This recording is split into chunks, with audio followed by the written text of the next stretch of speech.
किसी नगर में एक बूढ़ा चोर रहता था। 16 वर्षीय उसका एक लड़का भी था। चोर जब ज्यादा बूढ़ा हो गया तो अपने बेटे को चोरी की विद्या सिखाने लगा। कुछ ही दिनों में वो लड़का चोरी विद्या में प्रवीण हो गया। दोनों बाप बेटा आराम से जीवन व्यतीत करने लगे। एक दिन चोर ने अपने बेटे से कहा, देखो बेटा, साधु संतों की बात कभी नहीं सुननी चाहिए। अगर कहीं कोई महात्मा उपदेश देता हो तो अपने कानों में उंगली डालकर वहाँ से भाग जाना, समझे? हाँ बापू, समझ गया।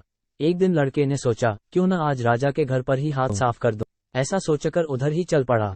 थोड़ी दूर जाने के बाद उसने देखा कि रास्ते में बगल में कुछ लोग एकत्र होकर खड़े हैं। उसने एक आते हुए व्यक्ति से पूछा, उस स्थान पर इतने लोग क्यों एकत्र हुए? उस आदमी ने उत्तर दिया, वहाँ एक महात्मा उपदेश दे रहे हैं। ये सुनकर उसका माथा ठनका। इसका उपदेश नहीं सुनूंगा। ऐसा सोचकर अपने कानों में उंगली डालकर वो वहाँ से भाग निकला। जैसे ही वो भीड़ के निकट पहुंचा, एक पत्थर से ठोकर लगी और वो गिर गया। उस समय महात्मा जी कह रहे थे, कभी झूठ नहीं बोलना चाहिए। जिसका नमक खाए उसका कभी बुरा नहीं सोचना चाहिए। ऐसा करने वाले को भगवान सदा सुखी बनाए रखते हैं। ये दो बातें उसके कान में पड़ी।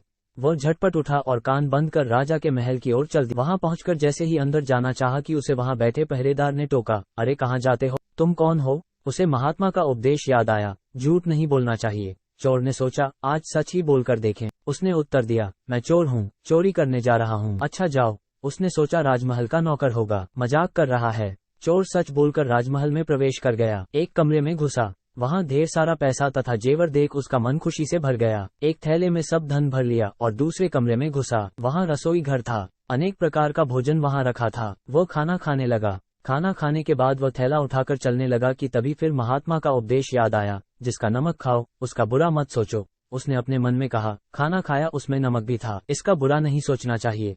इतना सोचकर थैला वहीं रख वो वापस चल पड़ा। पहरेदार ने फिर पूछा, क्या हुआ, चोरी क्यों नहीं की? देखिए, जिसका नमक खाया है उसका बुरा नहीं सोचना चाहिए। मैंने राजा का नमक खाया है, इसलिए चोरी का माल नहीं लाया, वहीं रसोई घर में छोड़ आया। इतना कहकर वो वहां से चल पड़ा। उधर रसोइये ने शोर मचाया, पकड़ो पकड़ो, चोर भागा जा रहा है। पहरेदार ने चोर को पकड़कर दरबार में उपस्थित किया। राजा के पूछने पर उसने बताया कि एक महात्मा के अधारा दिए गए उपदेश के मुताबिक मैंने पहरेदार के पूछने पर अपने को चोर बताया, क्योंकि मैं चोरी करने आया था। आपका धन चुराया, लेकिन आपका खाना भी खाया जिसमें नमक मिला था, इसीलिए आपके प्रति बुरा व्यवहार नहीं किया और धन छोड़कर भागा। उसके उत्तर पर राजा बहुत खुश हुआ और उसे अपने दरबार में नौकरी दे दी। वो 2-4 दिन घर नहीं गया तो उसके बाप को चिंता हुई कि बेटा पकड़ लिया गया, लेकिन 4 दिन के बाद लड़का आया तो बाप अचंभित रह गया अपने बेटे को अच्छे वस्त्रों में देखकर। लड़का बोला, बापू जी, आप तो कहते थे कि किसी साधु संत की बात मत सुनो, लेकिन मैंने एक महात्मा की बात सुनी और उसी के मुताबिक काम किया, तो देखिए सच्चाई का फल, मुझे राजमहल में अच्छी नौकरी मिल गई।